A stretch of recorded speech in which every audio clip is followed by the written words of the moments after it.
মানুষ বিএনপিকে ভোট দেবে না কেন? বাংলাদেশের একমাত্র দল বিএনপি, যে দল সবচেয়ে বেশি সহনশীল এবং গণমানুষের জন্য কাজ করে।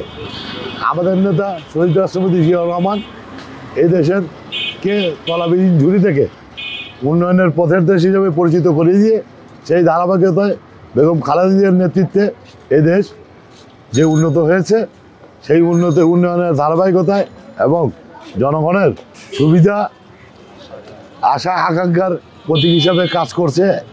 এখনও জনগণ আমাদের পক্ষে আছে, আমাদেরকে চায়, আমার বিশ্বাস।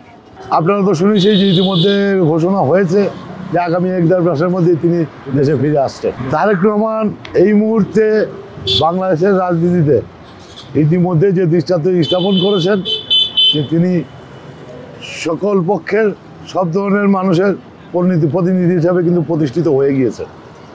সেই সূত্রেই বলতে চাই যে বাংলাদেশের রাজনীতিতে তারেক রহমানের গুরুত্ব এখন অপরিসীম। ওয়ালটন আবারও মিলিনিয়ার অফারে ওয়ালটন ফ্রিজ কিনে আপনিও হয়ে যেতে পারেন মিলিয়নিয়ার। মিলিনিয়ার ছড়াছড়ি দেশ জুড়ে, এটা শুধু ওয়ালটনই পারে। মেয়র ইসহাক হোসেনকে শপথ পড়ানো হচ্ছে না। আমরা যেটা জানতে পেরেছি, দেখতে পেরেছি যে একজন মানুষ, ওই শিশু উপদেষ্টা আসিফের ষড়যন্ত্র।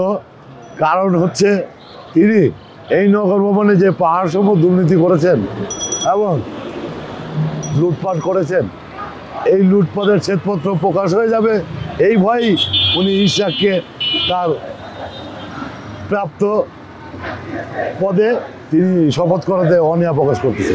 মূল সমস্যাটা এখন স্থবিরতা, জবাবদিহিতা।